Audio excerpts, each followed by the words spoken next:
आज मैं आप लोगों को एक जादू की तरकीब बताता हूँ, एक मैजिक पिल। और वो बहुत बोरिंग है।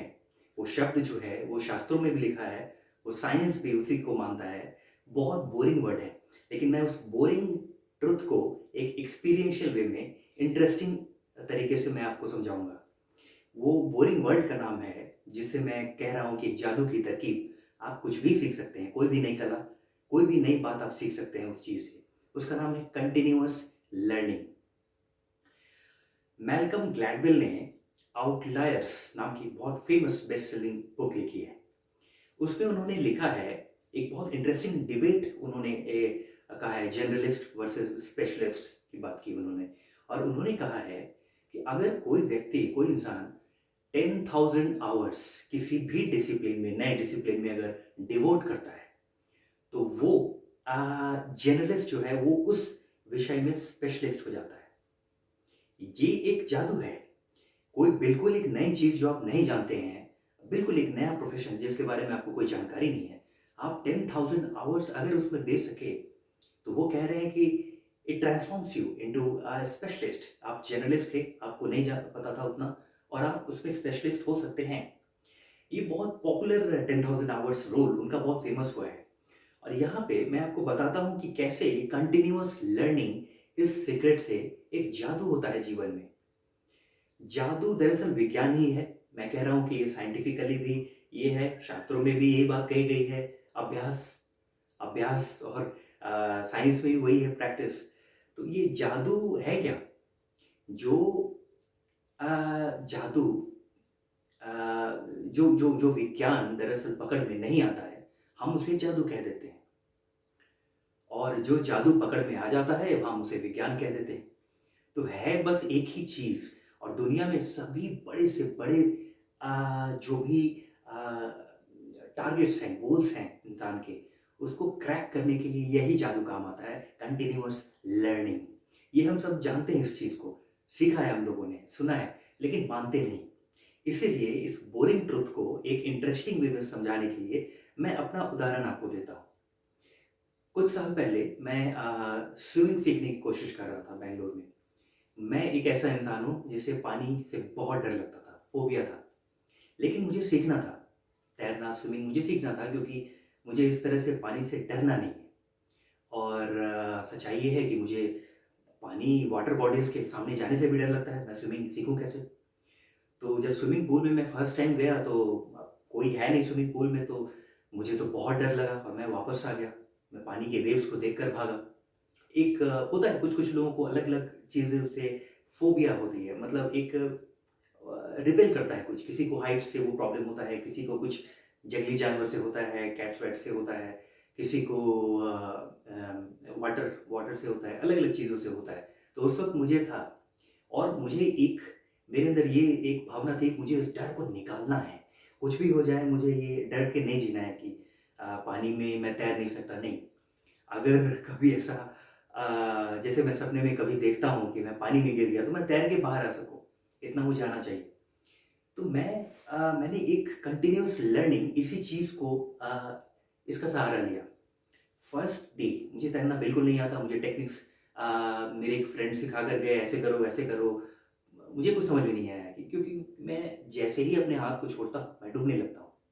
तो मुझे कुछ समझ में नहीं आया वो क्या कह रहे हैं। मैंने अपने तरीके से इसे सीखना चाहा, और अभ्यास जिसे कहते हैं कंटिन्यूअस लर्निंग, उसकी तरह फर्स्ट डे मैं सिंपली पानी में जा कर के खड़ा हो गया, कुछ नहीं करना है। आधे घंटे तक, 20 मिनट तक सिर्फ मैं पानी में खड़ा रहा, और फिर वापस आ गया। दूसरे दिन मैं फिर 20-25 मिनट पानी में सिर्फ खड़ा रहा, और कुछ नहीं, सिर्फ पानी में वहाँ खड़ा रहा। और ये सिलसिला 1 हफ्ते तक, 10 दिन तक चला। लोग हँसते हैं, जो अगल-बगल के लोग होते हैं, वो हँसते हैं कि क्या कर रहा है ये आदमी? यहाँ स्विमिंग पूल में तो आप गंगा स्नान करने आए नहीं हैं, और यहाँ पे आप सिर्फ खड़े हैं पानी में। तो आप कर क्या रहे हैं? आपको स्विमिंग नहीं आती, आप सीधा पानी में आके खड़े हो गए, फिर आप निकल जाते हैं। तो जो लोग देखते थे, वो लोग भी हँसते थे। लेकिन मेरे अंदर कुछ और चल रहा था, और मैं 7-8 दिनों तक सिर्फ वहाँ जाकर खड़ा रहा।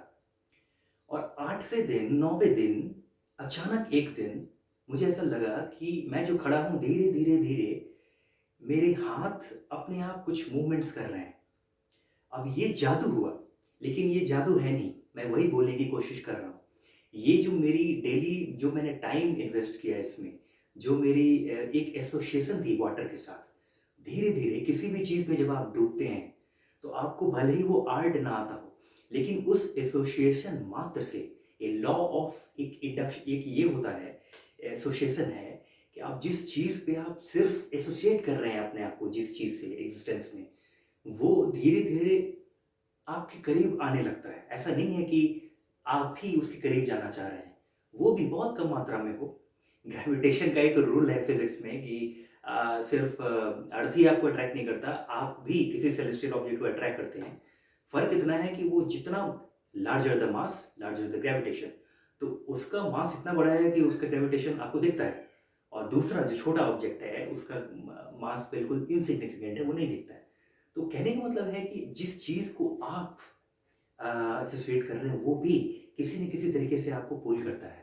तो 8वें 9वें दिन मैंने पाया कि हाथ मेरे ऐसे ही जस्ट हल्का-हल्का जस्ट ऐसे टैप वो करने लगा मैं। और ये चीज़ मैं सिर्फ़ हाथ ऐसे-ऐसे करता रहा 2-3 दिन। वो भी लोगों ने समझा होगा पागल है, क्या कर रहा है?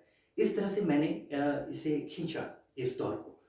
और 1-2 हफ्ते के बाद मैंने पाया कि अब हाथ के साथ-साथ अब धीरे-धीरे हल्का-हल्का पैर भी कुछ हो रहा है, कुछ गतिविधियाँ हो रही है हाथ में, पैर में, मैं ऐसे कर रहा हूँ, खेल रहा हूँ ऐसे ही पानी से।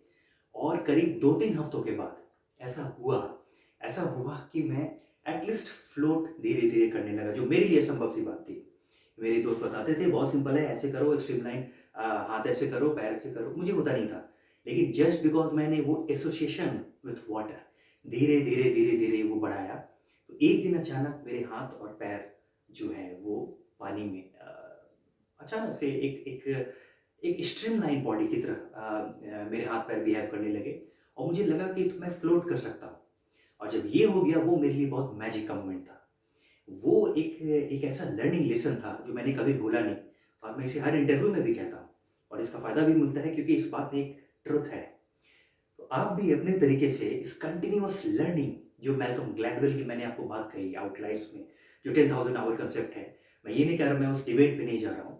वो अपने-अपने तरीके से एक ही चीज़ को अलग-अलग तरीके से बताई जा रही है बात। लेकिन कंटिन्यूअस लर्निंग वो मैजिक है, वो सीक्रेट पिल है जिससे आप दुनिया का कोई भी आर्ट सीख सकते हैं। आपको ड्राइंग, पेंटिंग नहीं आती, कोई बात नहीं।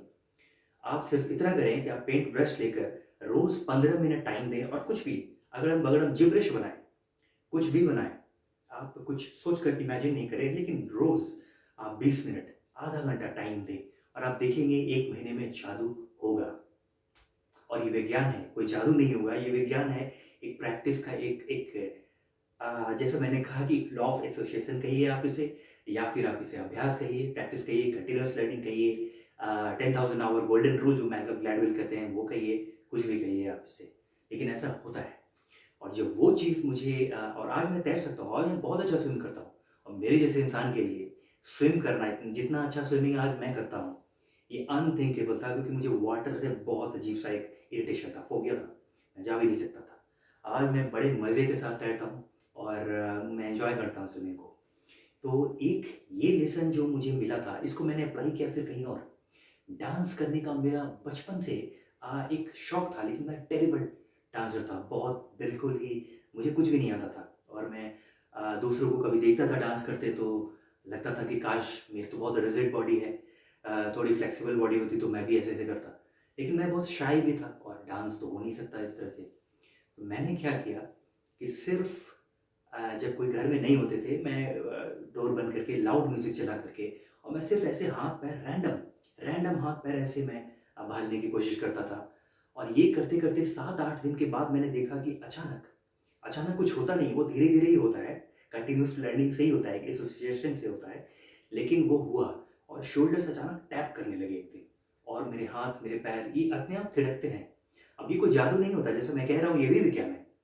प्रैक्टिस का भी एक विज्ञान है, एक कंटीन्यूअस इम्प्रूवमेंट है, जहाँ आपने लास्ट डे छोड़ा उसके ऊपर ये बिल्ड होती रहती है, एक एसोसिएशन वाली बात जो है। और एक दिन फिर धीरे-धीरे 1-2 वीक के बाद मैंने देखा कि मैं कुछ कर पा रहा हूँ, हाथ-पैर। इस चीज़ को मैंने फिर कंटिन्यू रखा और रियली आज मैं ठीक-ठाक डांस कर लेता हूँ। तो बात मेरे जैसे एक भयानक टेरिबल डांसर के लिए आज एक अच्छा डांसर बनना ये बिल्कुल अचंभा कर देने वाली बात है। लेकिन ये 2 लेसन जो मैंने सीखा है अपने जीवन में, कंटीन्यूअस लर्निंग, ये मेरा व्यक्तिगत अनुभव है और मैं इसे अपनी एक्सपीरियंशियल ट्रुथ के रूप में जानता हूँ, इसीलिए आपको बता रहा हूँ और ये मैं हर लोगों को बताता हूँ। जहाँ मैं मुंबई में धारावी में बच्चों को पढ़ाता हूँ स्लम्स में, मैंने भी उन लोगों को वही चीज़ सिखाया है और ये उदाहरण भी मैंने उन्हें दिए। तो आप भी इस चीज़ को कभी सोचें। मैल्कम ग्लैडवेल की बुक है आउटलायर्स को पढ़ें। अगर आपको उससे प्रेरणा मिलती है, आप वो पढ़ें, 10,000 आवर रूल के बारे में पढ़ें। या फिर अगर आपको मेरी बातों में कुछ सत्य दिखता है, एक एक्सपीरियंशियल ट्रुथ के रूप में मैंने आपको बताया कि ये मेरा व्यक्तिगत अनुभव है। ये मैं प्रत्यक्ष प्रमाण के तौर पे बोल रहा हूँ, ये कोई किताबों की बोगस बातें नहीं है कि अभ्यास करो, practice makes a man perfect. No, I don't know if it makes a man perfect, but in my case daily practice has resulted into something miraculous. तो ये मैं आपको बता रहा हूँ, ये 2 उदाहरण मैंने दिया। मैंने कैसे स्विमिंग सीखा, मैंने कैसे डांसिंग सीखा और कहीं दूर-दूर तक भी मैं नहीं था इन सब चीज़ों में। तो ऐसा हो सकता है, जादू होता है।